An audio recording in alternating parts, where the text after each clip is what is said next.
السلام عليكم ورحمة الله وبركاته. إن الحمد لله نحمده ونستعينه ونستغفره ونعوذ بالله من شرور أنفسنا ومن سيئات أعمالنا. من يهده الله فلا مضل له ومن يضلل فلا هادي له. أشهد أن لا إله إلا الله وحده لا شريك له وأشهد أن محمدا عبده ورسوله. يا أيها الذين آمنوا اتقوا الله حق تقاته ولا تموتن إلا وأنتم مسلمون. يا أيها الناس اتقوا ربكم الذي خلقكم من نفس واحدة وخلق منها زوجها وبث منهما رجالا كثيرا ونساء واتقوا الله الذي تساءلون به والأرحام إن الله كان عليكم رقيبا. يا أيها الذين آمنوا اتقوا الله وقولوا قولا سديدا يصلح لكم أعمالكم ويغفر لكم ذنوبكم ومن يطع الله ورسوله فقد فاز فوزا عظيما.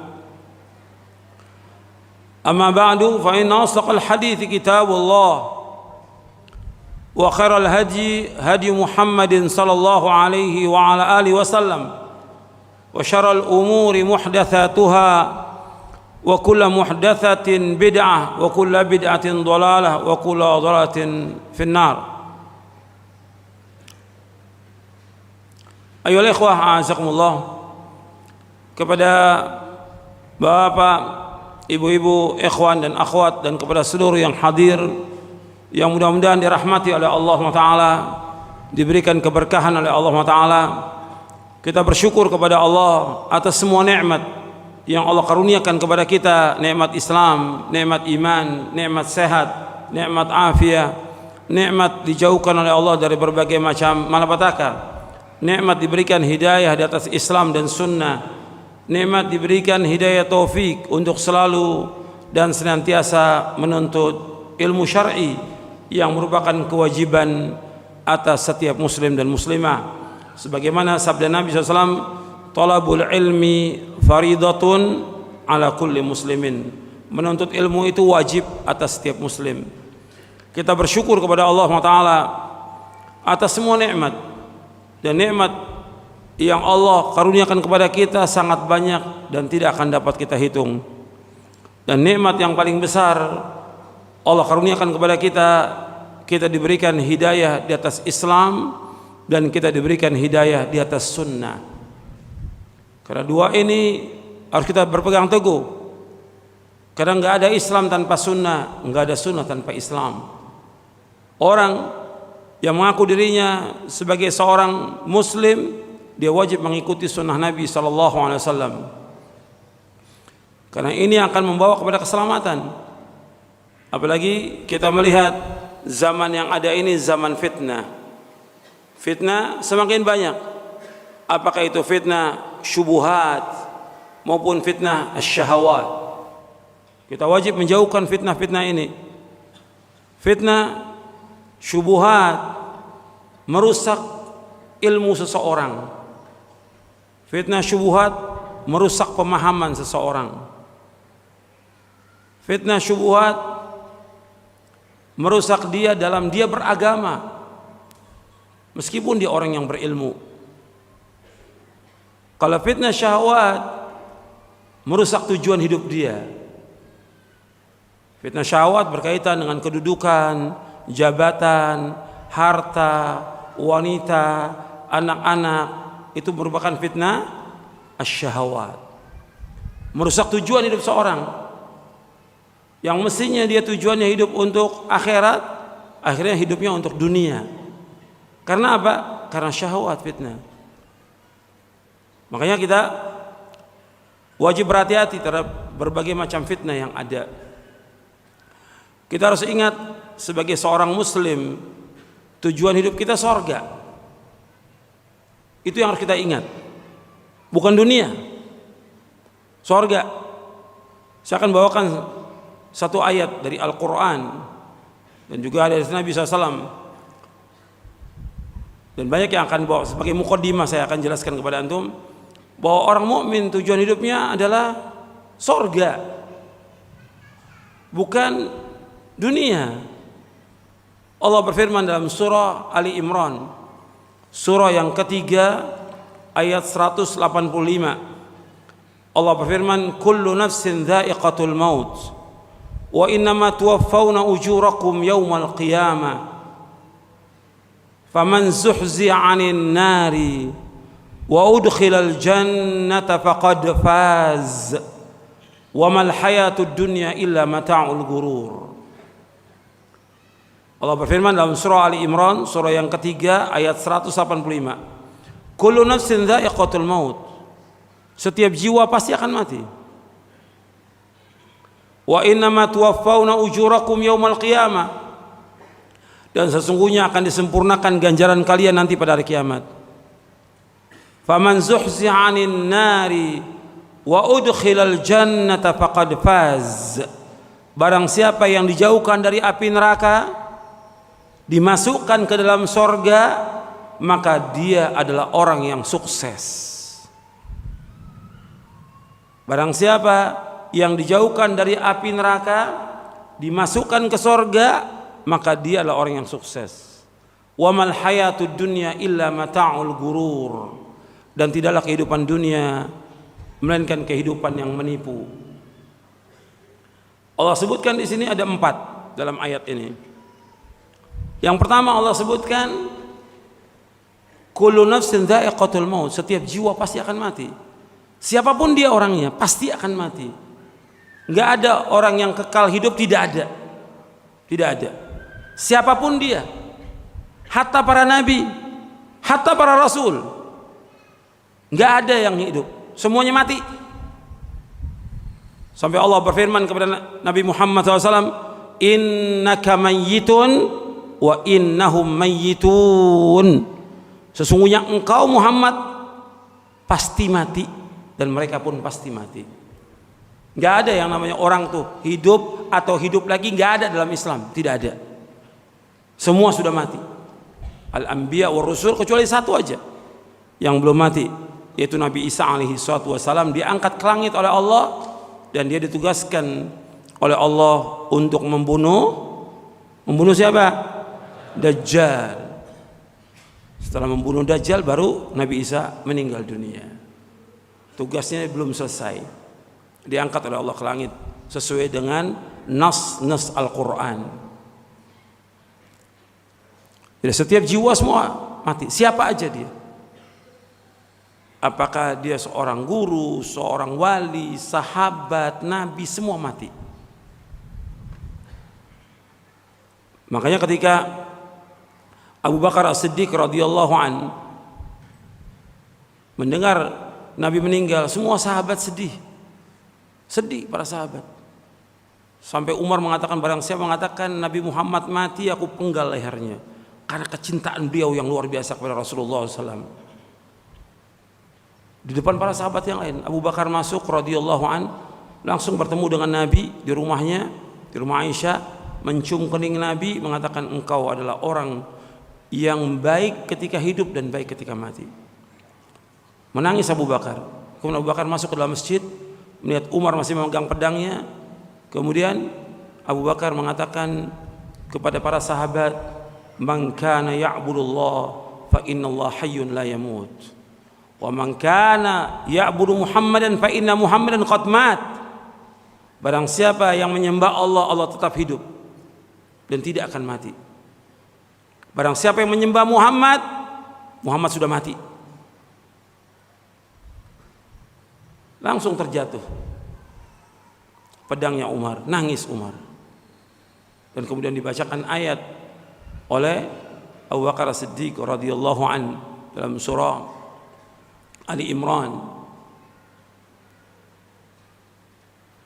Jadi disebutkan bahwa Nabi Muhammad SAW sudah meninggal dunia. Innaka mayyitun wa innahum mayyitun. Mati sudah Rasul. Kalau sudah meninggal nggak boleh disembah. Masih hidup aja nggak boleh disembah, apalagi sudah meninggal. Ini Islam ajarannya. demikian tauhid kepada Allah Taala. Bahwa orang yang hidup nggak bisa memberikan manfaat, nggak bisa menolak bahaya, apalagi orang itu sudah mati. Seandainya orang itu masih hidup, tidak bisa memberikan manfaat, nggak bisa menolak bahaya, kecuali siapa? Allah. Apalagi sudah meninggal, nggak bisa memberikan manfaat, nggak bisa menolak bahaya. Yang kedua, Abu Bakar membawakan ayat dalam surah Ali Imran, wa ma Muhammadun illa rasulun qad khalat min qablihi ar-rusul afa immata aw qutilan qalabtum ala aqabikum wa may yanqalib ala aqibai fala yadurullah syai'a wa sayajzillahu asy-syakirin. Tidaklah Muhammad bukan seorang rasul, dan sudah berlalu rasul sebelumnya. Apakah kalau dia meninggal dunia kalian akan berbalik kepada kekafiran? Barang siapa yang kembali kepada kekafiran tidak akan membahayakan Allah, dan Allah akan memberikan ganjaran kepada orang-orang yang bersyukur. Menangis para sahabat. Benar, Rasul sudah meninggal dunia, dimandikan, dikafankan, dikuburkan di rumahnya. Yang kedua, Allah sebutkan dalam ayat ini, wa innama tuwaffawna ujurakum yaumal qiyamah. Sesungguhnya kalian disempurnakan ganjaran kalian pada hari kiamat nanti. Arti dunia ini bukan tempatnya ganjaran. Orang akan diberikan ganjaran nanti pada hari kiamat dengan sempurna. Di dunia diberikan. Orang berbuat kebaikan dibalas berapa? Orang berbuat kebaikan dibalas berapa? 10 sampai 700 kali lipat. Tapi sempurnanya ganjaran kapan? Nanti di akhirat. Orang berbuat kejelekan dibalas atau tidak? Dibalas. Tapi sempurnanya pembalasan itu kapan? Nanti di akhirat. Semua akan disempurnakan nanti pada hari kiamat. Yang ketiga, Allah sebutkan faman zuhzi 'anil nari wa udkhilal jannata faqad faz. Barang siapa yang dijauhkan dari api neraka, dimasukkan ke sorga, maka dialah orang yang sukses. Antum ingat tuh ayat itu. Bahwasanya menurut Al-Qur'an, orang yang sukses, orang yang menang, orang yang berhasil adalah orang yang dimasukkan oleh Allah ke dalam sorga, dijauhkan dari api neraka. Ukuran dunia bukan ukuran sukses. Orang dapat titel, dapat kedudukan, dapat jabatan, punya rumah yang besar, punya mobil yang banyak, punya perusahaan yang banyak, itu bukan sukses.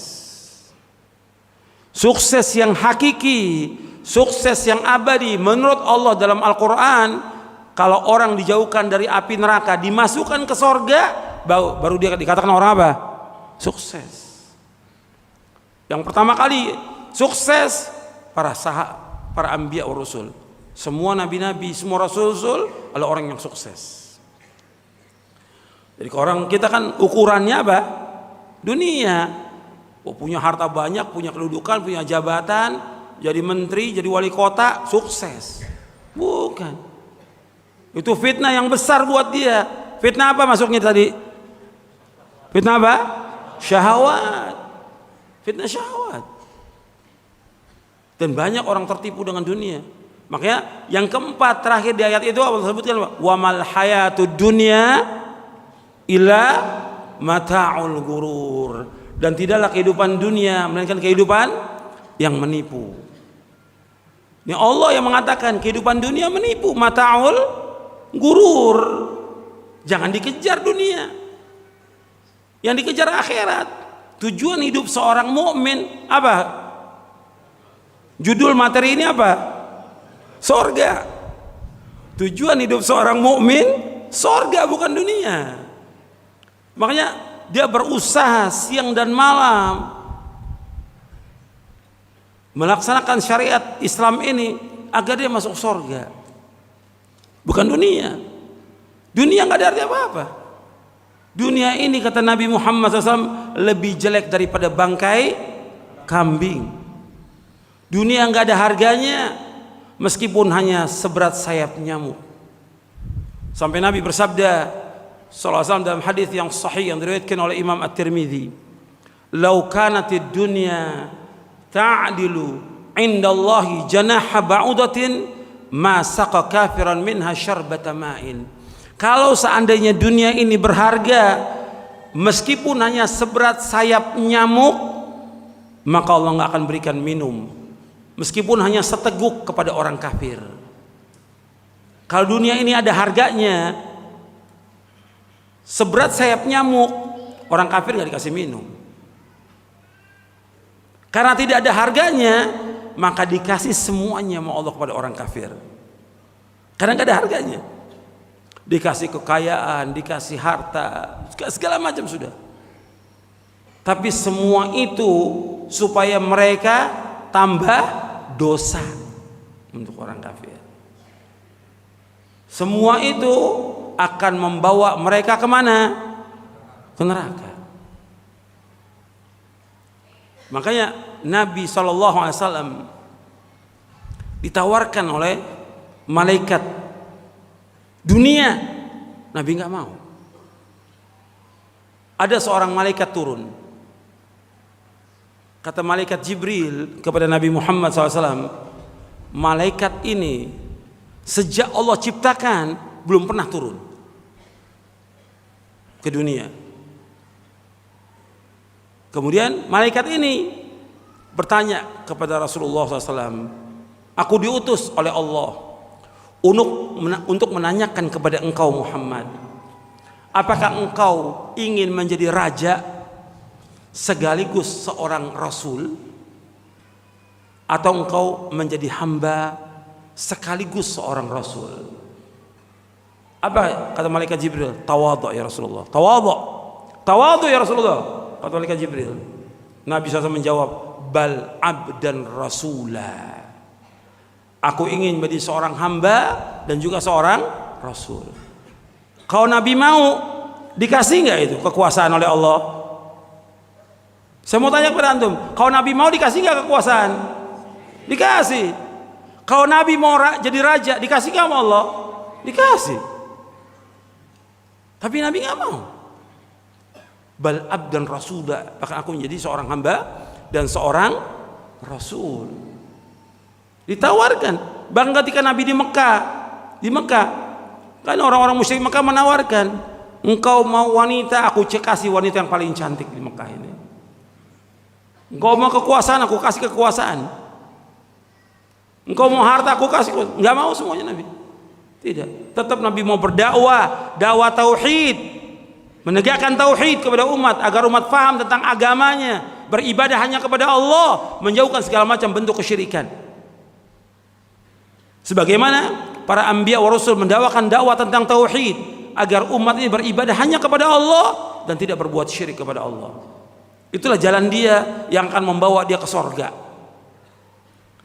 Makanya harus kita paham, kalau Nabi mau dikasih. Bahkan sempat terjadi dalam hadis yang sahih diriwayatkan oleh Imam Bukhari dalam sahihnya, ketika Nabi bangun tidur terlihat itu bekas-bekas tikar. Kemudian Umar radhiyallahu anhu menangis. Ya Rasulullah, engkau seorang rasul, seorang nabi, pemimpin dunia dan akhirat. Sedangkan orang-orang Persia, Romawi dengan kerajaan yang luar biasa, engkau seperti ini. Nangis Umar. Apa kata Nabi SAW? Ama tardo an takuna lahumud dunya walana al-akhirah? Kata Nabi, apakah engkau tidak redho dunia buat mereka orang-orang kafir, akhirat buat kita? Kalau orang yang beriman milih yang mana? Kalau orang yang akalnya waras milih yang mana? Akalnya waras milih yang mana? Milih akhirat. Dunia orang hidup berapa tahun? 60-70 tahun. Akhirat jutaan tahun dan tanpa tidak terhingga. Orang yang beriman kepada Allah dan hari akhir, orang yang akalnya waras, dia akan pilih apa? Akhirat, bukan dunia. Akhirat yang dia pilih, bukan dunia. Kalau orang yang tidak waras dan tidak beriman, yang dipilih oleh dia apa? Dunia. Mata'ul gurur kata Allah tadi. Kehidupan menipu. Orang yang beriman yang dipilih apa? Akhirat tujuannya. Akhirat. Tujuan hidup seorang mukmin akhirat. Maka dalam riwayat yang lain juga Nabi bersabda, tilka ummatun ujjilat thayyibatun fil hayatid dunya. Mereka orang-orang kafir adalah orang-orang yang disegerakan oleh Allah.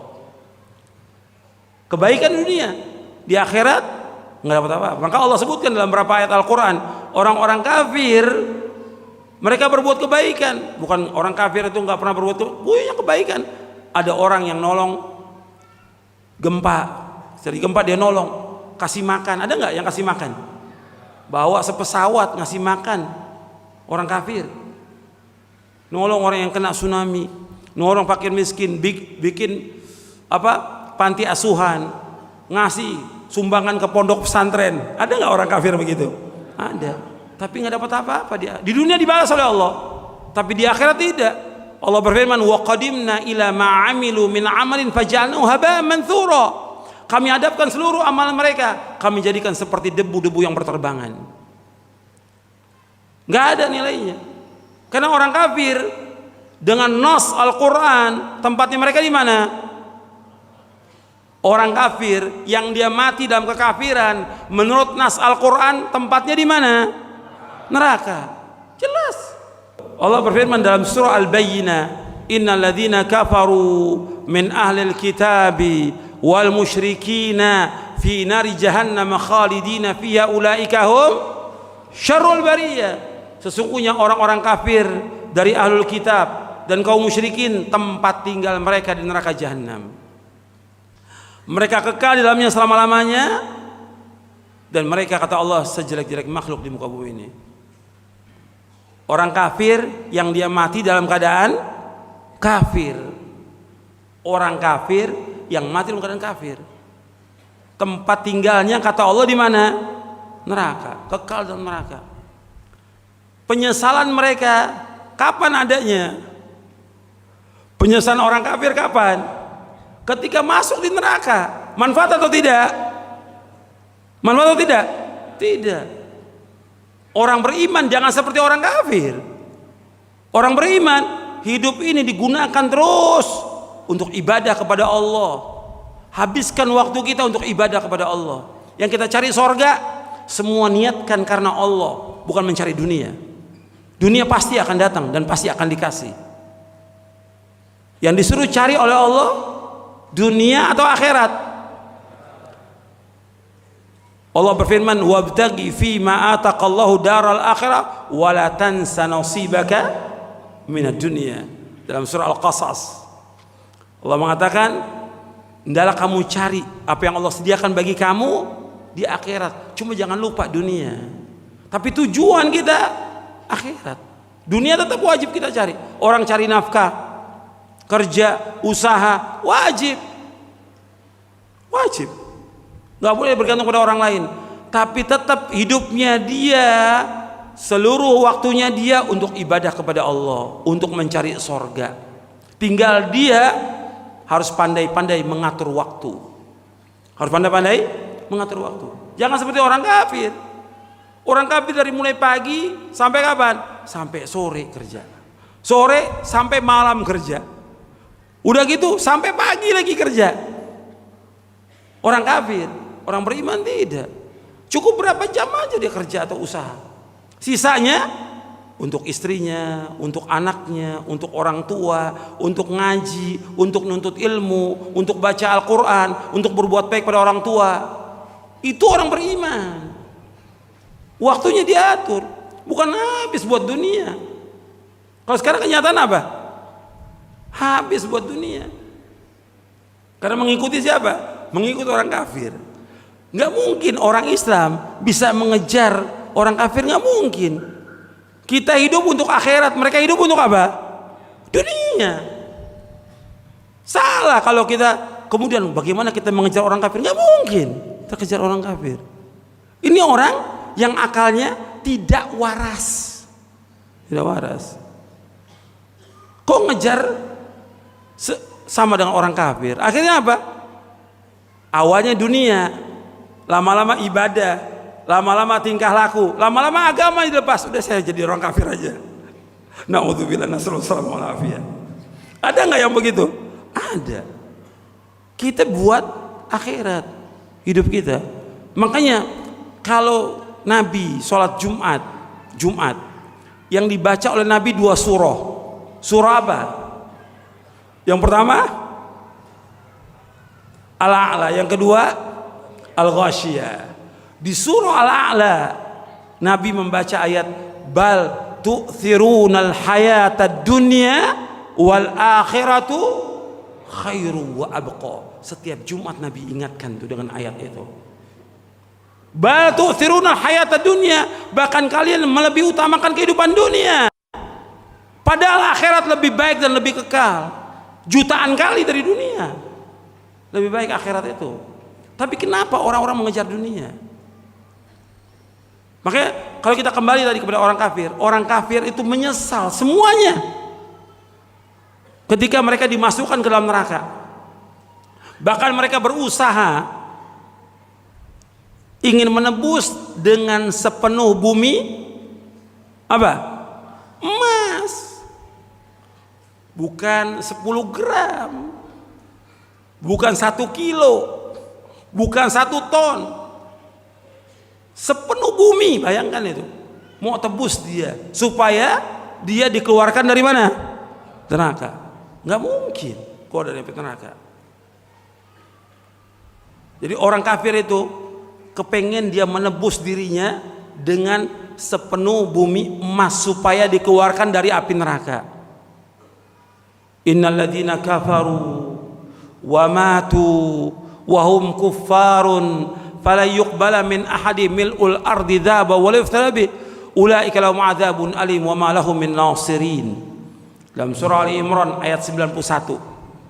Sesungguhnya orang-orang kafir dan mereka mati dalam kekafiran nggak akan diterima oleh Allah meskipun mereka menembus dengan sepenuh bumi emas. Bagi mereka azab yang pedih dan tidak ada penolong bagi mereka. Orang kafir yang mati dalam kafir, tempat tinggalnya dalam neraka, kekal dalam neraka selama-lamanya. Rugi. Kita orang beriman jangan seperti orang kafir. Kita hidup kita tujuannya akhirat. Sekarang apa aja yang bisa masukkan kita dalam surga? Banyak. Saya akan sebutkan beberapa aja. Karena kita hidup kita untuk akhirat, untuk surga. Apa aja yang masukkan seorang ke dalam surga? Yang pertama kali Islam. Harus masuk Islam. Kata Nabi SAW dalam hadis yang sahih yang diriwayatkan oleh Imam Bukhari dan Muslim, la yadkhulul jannata illa nafsun muslimah, kata Nabi. Tidak masuk surga kecuali orang muslim. Muslim baru masuk surga. Kalau kafir haram bagi dia surga. Orang kafir nggak akan masuk surga. Orang kafir tempatnya di neraka. Nasnya tadi sudah dibacakan dalam surah Al-Bayyinah dan beberapa ayat lagi yang lainnya. Jadi orang ingin masuk surga harus jadi Islam. Islam dulu. Kemudian yang kedua, kalau orang ingin masuk surga tidak sekedar Islam, tapi dia harus berpegang teguh kepada Quran dan Sunnah. Sebab Nabi jamin orang yang berpegang teguh pada Quran dan Sunnah dia nggak akan sesat selama-lamanya. Harus berpegang teguh pada Quran dan Sunnah. Kata Nabi SAW, taraktu fikum amrayni lan tadillu ma tamassaktum bihima kitaballah wa sunnati. Aku tinggalkan kepada kalian 2 perkara yang kalian tidak akan tersesat selama kalian berpegang dengan 2 perkara itu, yaitu kitabullah dan sunnahku. Tapi yang perlu kita ingat yang ketiga, bahwa Quran dan Sunnah itu harus kita pahami dengan pemahaman para sahabat. Quran dan Sunnah itu harus kita pahami dengan pemahaman sahabat. Karena apa? Karena Allah sudah menyebutkan bahwa para sahabat semuanya dijamin dengan sorga. Kita harus ikut jejak para sahabat. Kita wajib mengikuti cara beragamanya para sahabat supaya kita masuk sorga. Dalilnya apa? Allah berfirman di dalam surah At-Taubah surah 9 ayat 100. At-Taubah, antum catat surah 9 ayat 100. Allah berfirman was-sabiqunal awwalun minal muhajirin wal ansar walladzina ittaba'uhum bi ihsanin radhiyallahu anhum wa radu an wa 'adalahum jannatin tajri tahtaha al-anharu khalidina fiha abada dzalikal fawzul 'azim. Generasi yang pertama dari umat ini dari kalangan muhajirin dan ansar dan orang-orang mengikuti mereka dengan kebaikan. Allah redho kepada mereka, mereka pun redho kepada Allah. Allah sediakan bagi mereka surga-surga yang mengalir di bawahnya sungai-sungai yang mereka akan kekal dalamnya selama-lamanya. Itulah kemenangan yang besar, kesuksesan yang besar kalau orang sudah dimasukkan ke dalam surga. Makanya kita wajib berpegang teguh pada Quran Sunnah, mengikuti pemahaman para sahabat. Harus kita mengikuti cara beragama mereka. Karena ini jalan selamat. Nabi sallallahu alaihi wasallam ketika menyebutkan umat Islam ini akan berpecah menjadi 73 golongan, kata Rasulullah. Yang 72 kata Nabi masuk ke mana? Neraka. Satu yang masuk surga. Dalam hadis yang sahih yang diriwayatkan oleh Imam Ahmad, Abu Daud, Tirmidzi dan yang lainnya, Nabi bersabda sallallahu alaihi wasallam, "Sataftariku ummati ala 73 millah." Sataftariku ummati ala 73 firqah kulluha finnar illa wahidah. Qalu man hum ya Rasulullah? Qala al jamaah. Kata Nabi, umatku akan berpecah menjadi 73 golongan. 72 masuk neraka, satu yang masuk surga. Siapa satu yang masuk surga? Kata Nabi, al jamaah. Ini hadis riwayat Imam Abu Dawud, Tirmidzi dan yang lainnya. Dalam riwayat Imam Tirmidzi dan Al-Hakim dijelaskan lagi satu yang masuk surga itu. Penjelasan dari kata al-jamaah, Nabi menjelaskan ma ana alaihi al-yauma wa ashabi, yaitu orang yang mengikuti aku dan para sahabatku. Orang mengikuti aku dan para sahabatku. Artinya Nabi menjamin keselamatan bagi orang-orang yang berpegang teguh kepada Quran was sunnah menurut pemahaman para sahabat, dijamin oleh Rasulullah SAW dengan masuk surga. Berarti kita harus mengikuti jejaknya para sahabat. Gak boleh kita berpaling dari cara beragamanya mereka, karena mereka kata Nabi SAW, khairun nasi qarni thumma alladhina yalunahum thumma alladhina yalunahum. Hadis ini disepakati oleh Imam Bukhari Muslim, tapi hadis ini mutawatir karena diriwayatkan oleh Imam Ahmad, Bukhari, Muslim, Abu Daud, Tirmidzi, Nasai, Ibnu Majah dan yang lainnya. Kan? Mutawatir di sini. Kata Nabi, khairun nasi qarni. Dalam riwayat yang lain, khairu ummati qarni. Dalam riwayat yang lain sebutkan khairukum qarni. Sebaik-baik kalian, sebaik-baik umatku, sebaik-baik manusia pada zamanku ini. Kalau zaman Nabi siapa? Sahabat yang bertemu dengan Nabi dan orang beriman dan wafat dan orang beriman. Kemudian tsumma alladziina yang sudahnya siapa? Tabi'in. Tsumma alladziina, kemudian yang sudahnya yaitu tabi'ut tabi'in. 3 generasi yang terbaik.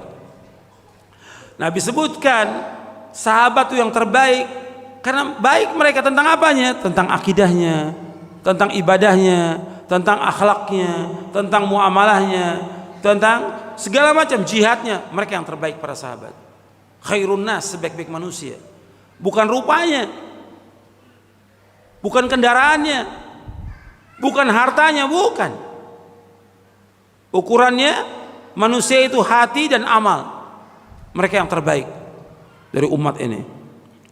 Makanya kita diperintahkan untuk mengikuti mereka. Makanya kita nggak boleh mengikuti jalan selain jalannya para sahabat.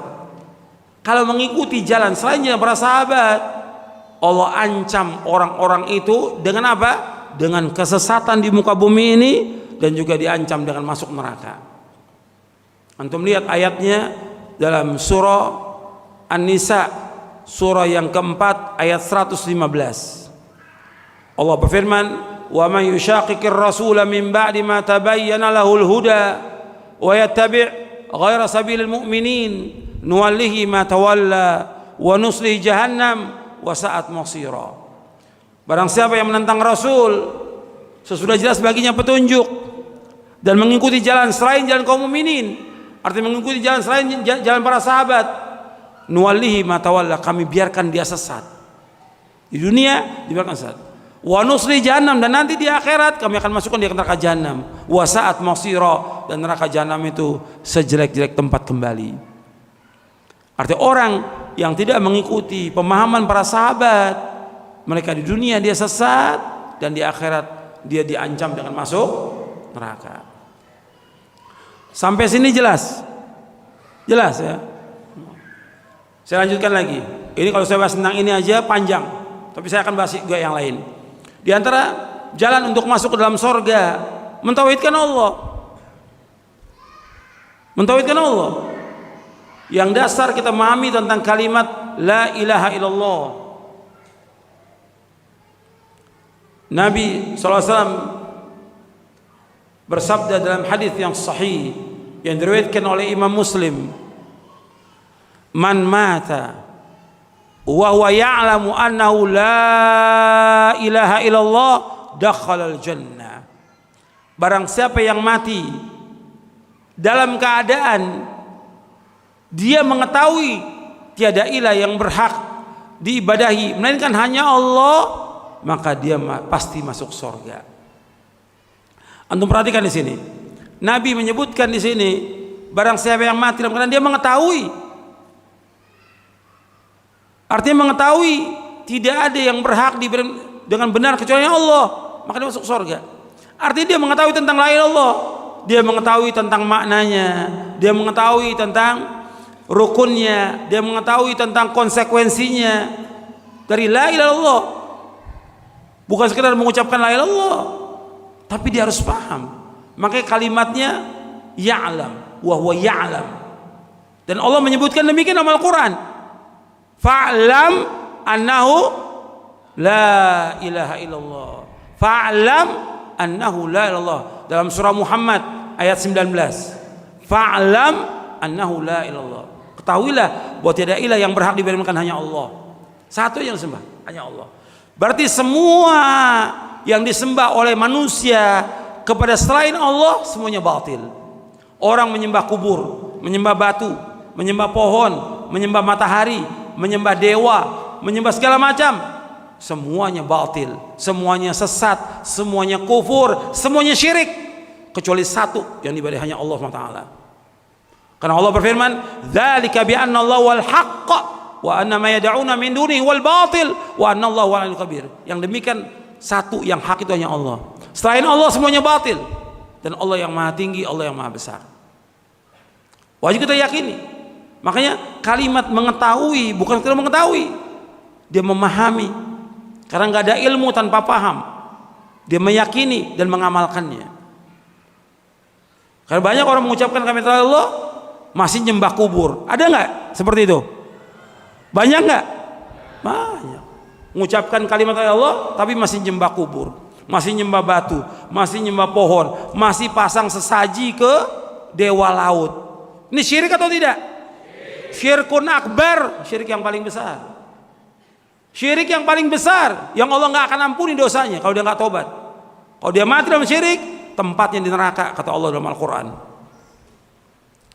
Makanya harus orang mau masuk surga, yang pertama tegakkan tauhid kepada Allah Taala. Asas agama Islam tauhid. Nggak ada Islam tanpa tauhid, dan tidak ada ibadah tanpa tauhid. Nah, ini harus tegak. Makanya ketika dia mengucapkan kalimat la ilaha illallah, berarti ada dua rukun dalam la ilaha illallah. Apa rukunnya? Yang pertama nafi, yang kedua itsbat. Artinya dia wajib menafikan, meniadakan, mengingkari semua yang disembah oleh manusia kepada selain Allah. Diwajib ingkari. Dan dia wajib menetapkan ibadah itu hanya kepada Allah saja, tidak boleh yang lain. Karena Allah yang menciptakan hanya satu, selain Allah semua makhluk. Allah yang berkuasa, Allah yang memberikan nikmat rezeki kepada seluruh makhluk ini. Allah yang mengatur semua alam semesta, Allah yang menghidupkan, Allah yang mematikan, Allah yang membangkitkan manusia nanti di padang mahsyar. Dan Allah juga yang masukkan manusia, apakah dia ke sorga atau dia ke neraka. Allah yang berkuasa. Makanya kita wajib mengingkari semua yang disembah oleh manusia selain Allah, dan kita wajib menetapkan hanya Allah saja yang wajib diibadahi. Ini tauhid. Makanya Nabi bersabda dalam hadis yang lain yang diriwayatkan juga oleh Imam Muslim, "Man mata la yusyriku billahi syai'an dakhala jannah." Barang siapa yang mati dalam keadaan tidak menyekutukan Allah dengan sesuatu, maka dijamin dia masuk surga. Jadi bukan sekedar mengucapkan la ilaha illallah, bukan. Tapi dia wajib memahami tentang makna ini dan dia wajib melaksanakan konsekuensi dari kalimat la ilaha illallah. Makanya para sahabat radhiyallahu anhum ajma'in memahami tentang makna ini. Ketika Nabi mendakwakan, kata Nabi kepada para sahabat, "Qulu la ilaha illallah tuflihu." Kata Nabi, ucapkan kalimat Allah, kalian akan sukses, kalian akan menang. Diucapkan oleh sahabat. Sahabat tahu kalau sudah mengucapkan kalimat ini, mengingkari semua patung-patung, mengingkari semua sesembahan kepada Allah, mengingkari kubur-kubur yang sembah, mengingkari pohon-pohon yang sembah, diingkari semuanya. Menetapkan ibadah hanya kepada Allah. Itu ikrar kita. Qul inna salati wa nusuki wa mahyaya wa mamati lillahi rabbil alamin la syarika lahu wa bidzalika umirtu wa ana awwalul muslimin. Di akhir-akhir surah Al-An'am. Sesungguhnya salatku, ibadahku, hidupku dan matiku semata-mata karena Allah Rabbul Alamin. Enggak ada sekutu bagi Allah. Demikian aku diperintah dan aku yang pertama Islam. Ini tauhid. Jadi orang kalau ingin masuk surga harus mentauhidkan Allah dan menjauhkan segala macam perbuatan syirik. Dia harus berlepas diri dari semua kesyirikan. Harus berlepas diri dari semua kesyirikan. Dia wajib berlepas diri dan mengingkari semua bentuk kesyirikan yang ada. Bukan diam. Harus kita menyatakan dan menyampaikan. Kalau nggak mampu, kita mengingkar dengan hati kita bahwa itu syirik. Orang menyembah kubur, menyembah batu, menyembah pohon, pasang sesaji, memelihara jimat-jimat, keris, pusaka yang mengatakan itu membawa keselamatan. Ini semua syirik. Tidak ada yang dapat mendatangkan manfaat kecuali Allah, tidak ada yang menghilangkan bahaya kecuali hanya Allah. Harus yakin kita. Kata Allah, "Wa iyyamsaskallahu bidurrin fala kashifa lahu illahu." Apabila kamu kena bahaya, penyakit, petaka, musibah, bencana, nggak ada yang bisa menghilangkan kecuali hanya Allah yang bisa menghilangkan. Makhluk nggak bisa menghilangkan, Allah yang bisa menghilangkan bencana itu. Ini wajib kita yakin. Ini tauhid. Ini jalan kita menuju surga. Ini harus kita tempuh. Antum harus belajar tentang tauhid. Tamatkan kitab Ushul Tsalatsa, tamatkan kitab tauhid, Kasyfus Syubuhat. Antum baca, selesai baca lagi, selesai baca lagi, sampai antum paham. Belajar, cari ustadz yang paham tentang Quran dan Sunnah al-Fahmi salaf, kemudian belajar dengan dia. Yang akidahnya jelas, manhajnya jelas. Belajar. Baca syarah kitab tauhid. Ada buku syarah kitab tauhid, untuk baca itu. Syarah, saya punya buku judulnya Syarah Kitab Tauhid. Untuk baca. Selesai, ulangi lagi, baca lagi. Asas agama ini tauhid kepada Allah. Enggak ada Islam tanpa tauhid. Jadi ini harus terus diulang-ulang. Kalau para dai, para ustadz, para ulamanya terus mendakwakan dakwah tauhid, insya Allah masyarakat ini akan mendapatkan rahmat dari Allah, barokah dari Allah, keberkahan dari langit dan bumi. Karena banyak orang berbuat syirik. Kalau kita lihat, sehingga terjadi bencana, petaka, bencana lagi. Karena apa? Karena mereka berbuat dosa-dosa dan maksiat. Yang paling besar dosa maksiat apa? Syirik.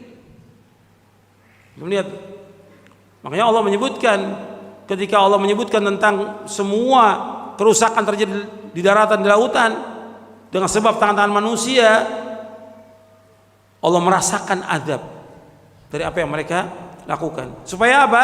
Supaya mereka kembali. Kemudian disuruh kita berjalan ke bumi, lihat akibat orang yang mendustakan Allah. Kata Allah, kana aktsaruhum musyrikin. Kebanyakan itu yang diazab oleh Allah musyrikin, orang-orang musyrik, dalam surah Ar-Rum ayat 41 42. Jadi Allah menyebutkannya kana aktsaruhum musyrikin, kebanyakan mereka musyrikin.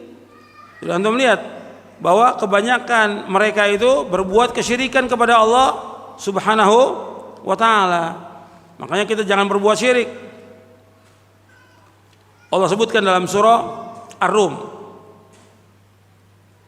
Ayat 41, ayat 42. Dhahara al-fasadu fil barri wal bahri bima kasabat aydin nas liyudhiqahum ba'dha alladhi 'amilu la'allahum yarji'un.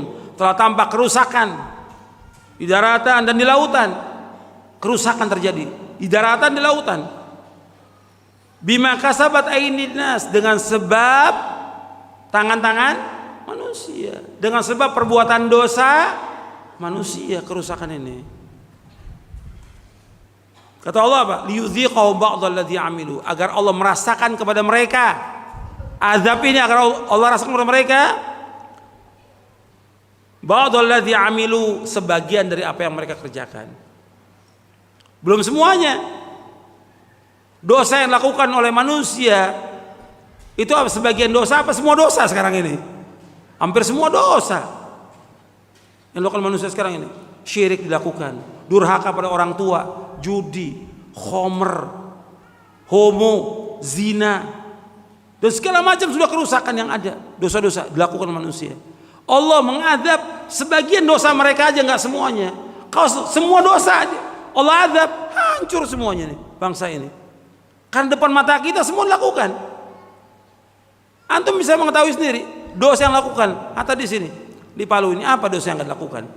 Syirik dilakukan, durhaka pada orang tua, khomer, judi, perbuatan bid'ah, perempuan telanjang, zina, homo, dan segala macam, narkoba. Ada nggak tuh di Palu? Ada. Bahkan di kota-kota besar juga banyak orang lakukan. Allah hanya menyiksa sebagian dari perbuatan dosa mereka. Tujuannya apa? La'allahum yarji'un, agar mereka kembali kepada Allah, bertobat kepada Allah. Kemudian di ayat 42-nya Allah katakan kul siru fil ardi, katakanlah jalanlah muka bumi, fanzuru, lihatlah, kaifa kana aqibatul ladzina min qabl, lihatlah akibat orang-orang sebelum kalian. Kana aktsaruhum musyrikin, kebanyakan mereka adalah orang-orang musyrik. Allah menyebutkan kana aktsaruhum musyrikin. Antum lihat nih, Al-Qur'an semuanya sudah ada dalam Al-Qur'an, tinggal antum mengimani isi Al-Qur'an ini. Kana aktsaruhum musyrikin, kebanyakan mereka berbuat syirik, maka Allah turunkan azab. Umat-umat sebelumnya Allah azab mereka dengan sebab perbuatan syirik mereka. Jadi pelajaran buat kita semuanya, jangan sampai kita berbuat syirik, jangan sampai keluarga kita berbuat syirik, jangan sampai anak cucu kita berbuat syirik.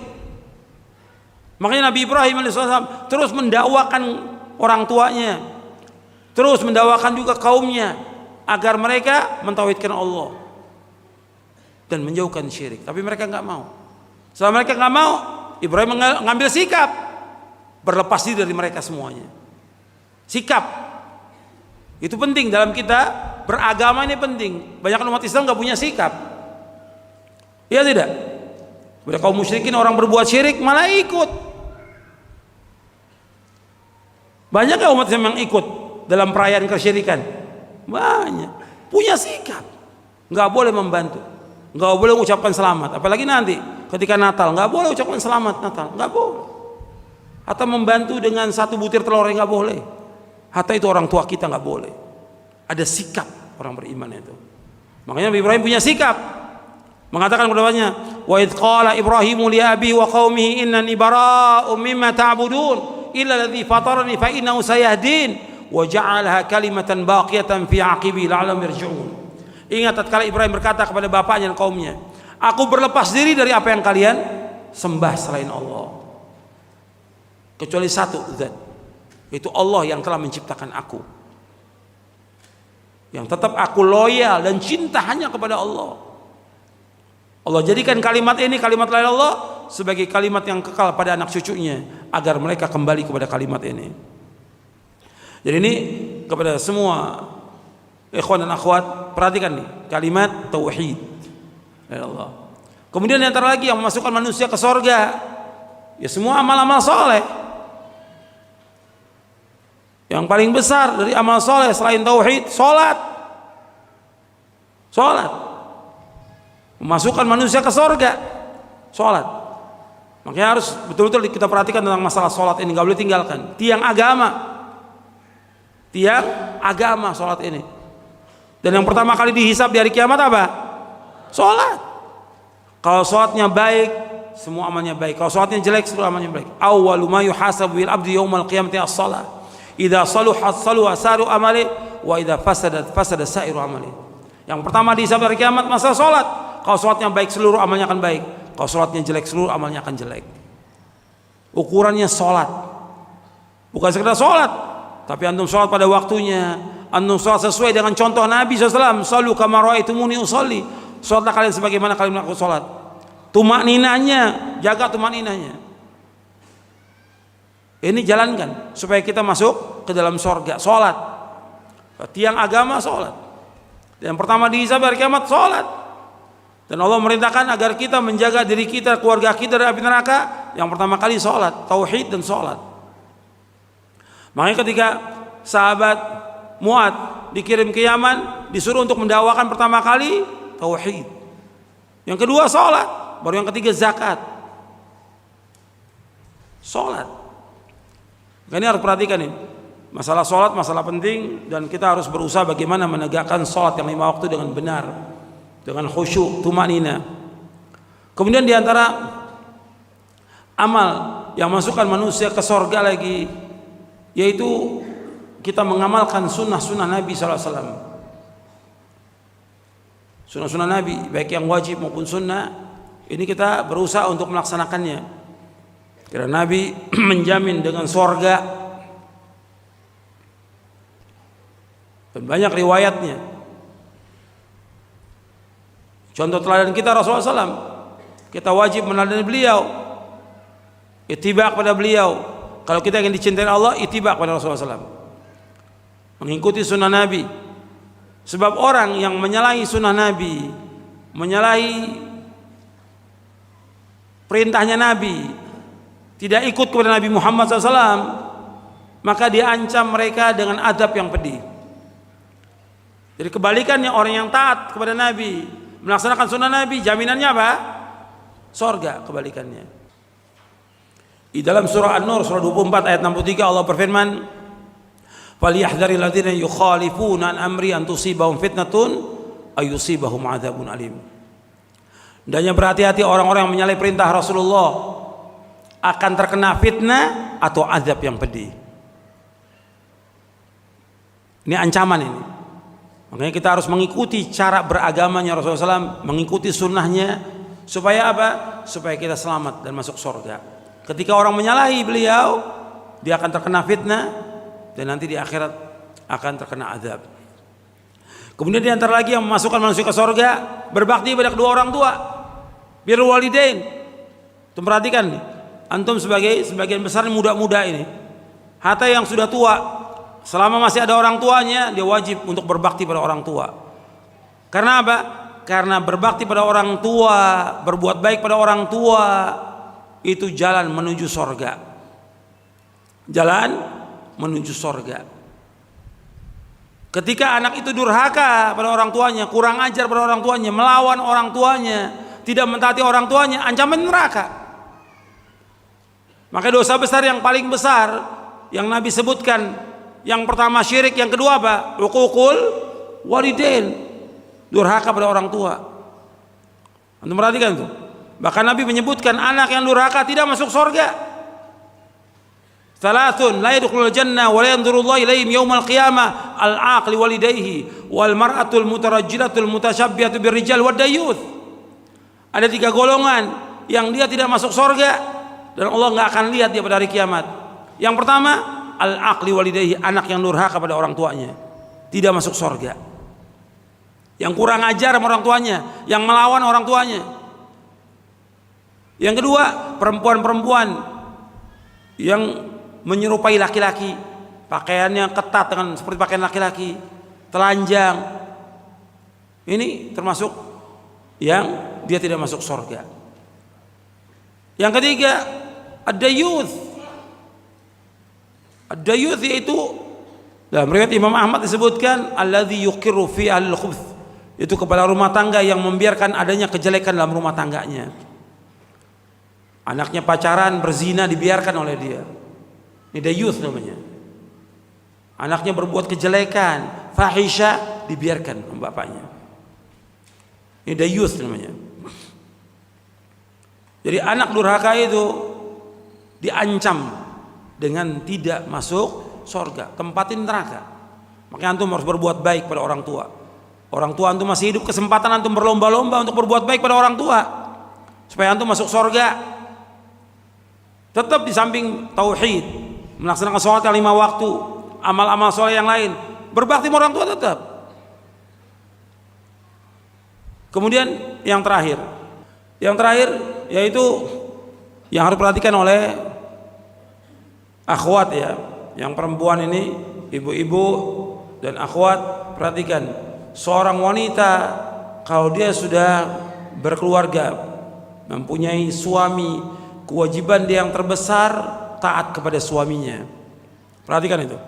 Itulah jalan dia menuju surga bagi wanita. Wanita ketika dia sudah nikah, sudah diserahkan oleh walinya, bapaknya atau kakaknya atau pamannya kepada suaminya.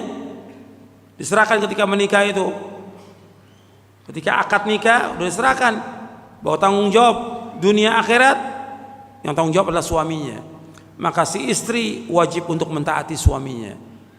Taat kepada suami, jalan dia menuju surga. Perhatikan tuh pada akhwat semuanya. Makanya ketika ada seorang wanita mengadu kepada Nabi Muhammad SAW tentang suaminya, suami saya begini, kata Nabi SAW kepada wanita ini, unduri aina anti minhu fa innahu jannatuki wa naruki. Perhatikan suami kamu, karena suami kamu adalah surga kamu dan neraka kamu. Suami kamu, surga kamu dan neraka kamu. Kalau dia taat pada suaminya, masuk surga. Tapi kalau dia tidak taat pada suaminya, dia melawan suaminya, dia kurang ajar sama suaminya, dia tidak mau mengikuti atau menuruti suaminya, maka dia masuk neraka. Makanya untuk wanita, tugas dia nggak berat, ngurusin rumah tangga suaminya dan anak-anaknya. Allah menyuruh wanita tempatnya di mana? Di masjid, di jalan, di mall, atau di mana wanita tempatnya? Menurut Al-Quran, di rumah. Allah yang suruh perempuan di rumah. Waqarna fi buyutikunna wala tabarrajna tabarrujal jahiliyatil ula. Adalah kalian wanita diam di rumah kalian. Jangan kalian terbuka seperti laki-laki. Jangan seperti kalian terbuka seperti orang-orang jahiliyah, perempuan jahiliyah. Ini Islam anjurkan. Dan Allah yang menciptakan, Allah yang maha tahu tentang wanita. Makanya Nabi menyebutkan SAW, kalau wanita itu melaksanakan sholat, puasa, menjaga kehormatan dan taat kepada suaminya, surga. Kata Nabi SAW dalam hadis yang sahih, Nabi SAW bersabda, idza shallatil mar'atu khamsaha wa shamat syahraha wa hassanat farjaha wa ata'at ba'laha dakhalatil jannah min abwabil jannati sya'at. Apabila seorang wanita salat yang 5 waktu, puasa di bulan Ramadan, dia menjaga kehormatannya dan dia mentaati suaminya, maka dia masuk surga dari pintu surga mana yang dia kehendaki. Wanita taat pada suaminya, jaminannya surga. Maka itu harus perhatikan itu. Itu jalan menuju surga. Dan juga termasuk kita sekarang ini nuntut ilmu juga jalan menuju surga. Kalau antum terus nuntut ilmu dan belajar terus agama ini, memahami Quran Sunnah, pahami salaf, terus nuntut ilmu, maka jalan antum menuju surga. Bapak Nabi bersabda, Rasulullah, "Wa man salaka tariqan yaltamisu fihi ilman, sahhalallahu bihi tariqan al jannah." Wa man salaka tariqan yaltamisu fihi ilman, sahhalallahu lahu bihi tariqan al jannah. Barang siapa yang berjalan untuk menuntut ilmu, maka Allah akan mudahkan jalannya ke surga. Saya pikir itu yang bisa saya sampaikan, dan juga waktu sudah larut malam.